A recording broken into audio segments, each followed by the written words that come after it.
Assalamualaikum warahmatullahi wabarakatuh. Perkenalkan, nama saya Nairalin Astifandini, NIM E2A021115 dari kelas reguler A3.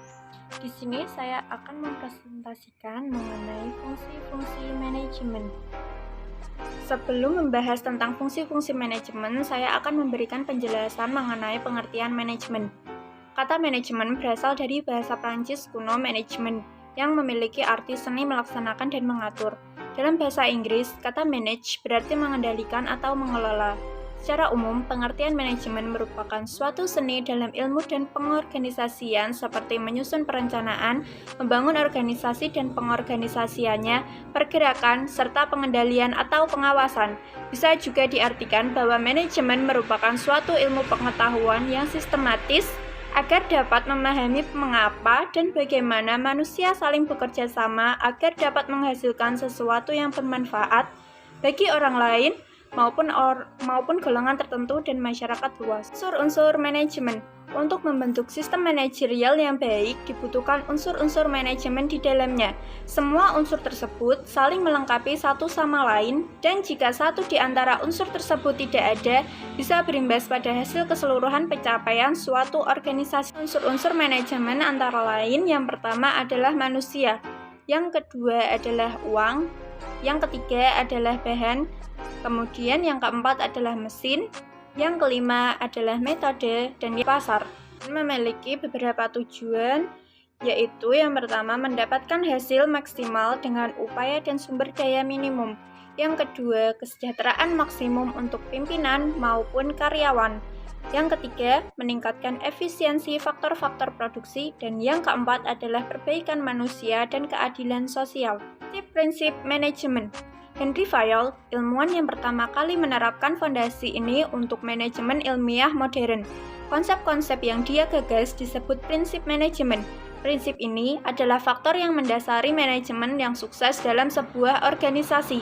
Fayol mengeksplorasi hal ini secara komprehensif. Sebagai hasilnya, dia berhasil merangkum 14 prinsip manajemen dasar. Prinsip-prinsip manajemen dan penelitian Henry Fayol diterbitkan dalam buku yang berjudul General and Industrial Management. 14 prinsip tersebut, yang pertama adalah pembagian kerja. Kemudian yang kedua adalah otoritas dan tanggung jawab, disiplin, kesatuan komando, kesatuan arah, subordinasi kepentingan individu, penggajian, pemusatan, hierarki, ketertiban, stabilitas kondisi karyawan, inisiatif, semangat kesatuan. Dalam ilmu manajemen terdapat 3 tingkatan manajemen, yang satu sama lain memiliki fungsi berbeda dan punya tujuan yang sama. Dalam penerapan ilmu manajemen, kemudian dijalankan oleh beberapa orang dan dari beberapa tingkatan berikut ini. Yang pertama adalah top management, atau yang disebut manajemen puncak, merupakan level paling atas di dalam manajemen yang diisi oleh kalangan petinggi dan eksekutif yang nantinya bertugas untuk menjalankan ilmu manajemen. Adapun yang termasuk ke dalam top manajemen antara lain dewan direktur, presiden direktur, direktur, kepala perwakilan, dan lain sebagainya. Kemudian yang kedua adalah middle management atau manajemen menengah. Pada dasarnya bertugas sebagai penghubung antara manajemen puncak dengan manajemen lini pertama. Contohnya adalah manajer cabang, kepala pengawas, kepala departemen, dan sebagainya. Low management. Pihak-pihak yang berada di dalam manajemen lini pertama perlu memiliki keterampilan teknis dalam memimpin dan mengawasi tenaga operasional. Dari low management adalah kepala produksi, mandor produksi atau mandor pabrik, kepala seksi, pengawas teknis, dan lain sebagainya. Yang manajemen memiliki 5 bidang. Yang pertama, manajemen produksi, yang berfungsi memanage dan mengkoordinasikan variabel produksi. Yang kedua, manajemen pemasaran, merencanakan pelaksanaan penentuan harga, promosi, dan pendistribusian barang atau jasa. Yang ketiga, manajemen keuangan, mengatur keseimbangan antara kebutuhan dana, kegiatan, perusahaan. Yang keempat, manajemen personalia atau yang biasa disebut dengan manajemen sumber daya manusia, berfungsi untuk meningkatkan kontribusi karyawan terhadap perusahaan. Dan yang kelima adalah manajemen administrasi yang memiliki fungsi pengumpulan, pencatatan, analisis, laporan keuangan perusahaan. Menurut George R. Terry, fungsi manajemen perusahaan disingkat menjadi POAC, yaitu planning, organizing, actuating, dan controlling. Keempat fungsi manajemen ini tidak berjalan secara linear, namun spiral sehingga memungkinkan suatu organisasi akan bergerak terus-menerus dan tidak berhenti pada satu tahap. Siklus manajemen yang dilakukan oleh perusahaan adalah merencanakan, mengorganisasi staf dan sumber daya yang ada, melaksanakan program kerja, dan mengendalikan jalannya pekerjaan. Berikut ini adalah penjelasan dari masing-masing fungsi manajemen. Yang pertama adalah planning. Planning atau perencanaan merupakan susunan langkah-langkah secara sistematik dan teratur untuk mencapai tujuan perusahaan. Perencanaan merupakan tahap awal dari proses manajemen karena pada tahap ini disusun berbagai aktivitas organisasi ke depannya sehingga tujuan perusahaan dapat tercapai. Dua adalah organizing. Organizing atau pengorganisasian adalah suatu kegiatan pembagian tugas kepada setiap sumber daya yang ada di perusahaan sesuai dengan kemampuan masing-masing sumber daya tersebut. Terdapat dua kegiatan yang dilakukan pada tahap organizing, yaitu staffing dan pemaduan segala sumber daya perusahaan. Staffing adalah kegiatan yang sangat penting karena kegiatan ini manajemen menempatkan orang yang tepat pada tempat yang tepat sehingga dapat menjamin kegiatan yang dilakukan. Setelah menempatkan orang-orang yang tepat pada tempat yang tepat, pemimpin perlu mengkoordinasikan seluruh potensi sumber daya tersebut agar semuanya berjalan sinergi. Ketiga adalah actuating. Actuating adalah penggerakan yang berfungsi menggerakkan semua anggota kelompok untuk bekerja sama mencapai tujuan perusahaan.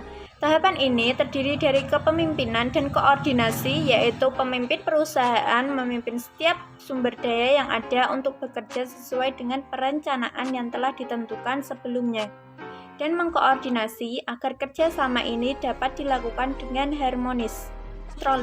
Controlling atau fungsi pengontrolan bukan hanya sekedar mengendalikan pelaksanaan berbagai kegiatan yang dilakukan, namun juga melakukan koreksi-koreksi apabila aktivitas yang dilakukan tidak sesuai dengan perencanaan yang telah dibuat sebelumnya. Dengan kata lain, tujuan utama dari controlling adalah untuk memastikan bahwa aktivitas yang dilakukan sesuai dengan perencanaan. Ada beberapa faktor yang perlu diperhatikan dalam melakukan perencanaan, yakni harus SMART. S. Spesifik. Artinya, perencanaan harus jelas maksud maupun ruang lingkupnya, tidak terlalu melebar dan terlalu idealis. M. Measurable. Artinya, program kerja organisasi atau rencana harus dapat diukur tingkat keberhasilannya. A. Achievable. Artinya, dapat dicapai. Jadi, bukan hanya sekedar angan-angan dalam merencanakan dan tidak dapat dilaksanakan. R. Realistic. Artinya, sesuai dengan kemampuan dan sumber daya yang ada. Tidak terlalu mudah dan tidak terlalu sulit. T. Time. Artinya ada batas waktu yang jelas, mingguan, bulanan, triwulan, semesteran, ataupun tahunan, sehingga mudah dinilai dan dievaluasi. Dan langkah-langkah dalam membuat perencanaan. Yang pertama, analisis situasi dan identifikasi masalah. Kemudian menentukan skala prioritas, yang dilanjutkan dengan menentukan tujuan program, dan yang terakhir menyusun rencana kerja operasional. Langkah-langkah organizing atau pengorganisasian. Yang pertama, tujuan organisasi harus dipahami oleh staf. Kemudian mendistribusi pekerjaan ke staf secara jelas. Selanjutnya menentukan prosedural staf, mendelegasikan wewenang. Actuating atau penggerakan memiliki beberapa tujuan, di antaranya menciptakan kerjasama yang lebih efisien, mengembangkan kemampuan dan keterampilan staf, menumbuhkan rasa memiliki dan menyukai pekerjaan, menciptakan suasana lingkungan kerja yang meningkatkan motivasi dan prestasi kerja staf. Proses controlling meliputi 1. Menentukan standar yang akan digunakan sebagai dasar pengendalian. 2. Melaksanakan evaluasi terhadap kinerja serta kompetensi SDM yang dimiliki. 3. Membandingkan pelaksanaan atau hasil dengan standar. 4. Kembali membandingkan hasil pelaksanaan kegiatan dengan tujuan awal. 5. Melakukan tindakan perbaikan. 6. Jika ada kesalahan atau penyimpangan, segera melakukan perbaikan. 7. Meninjau dan menganalisis ulang rencana. Sekian presentasi dari saya. Mohon maaf apabila ada kata yang kurang berkenan. Terima kasih. Akhir kata, wabillahi taufiq wal hidayah. Wassalamualaikum warahmatullahi wabarakatuh.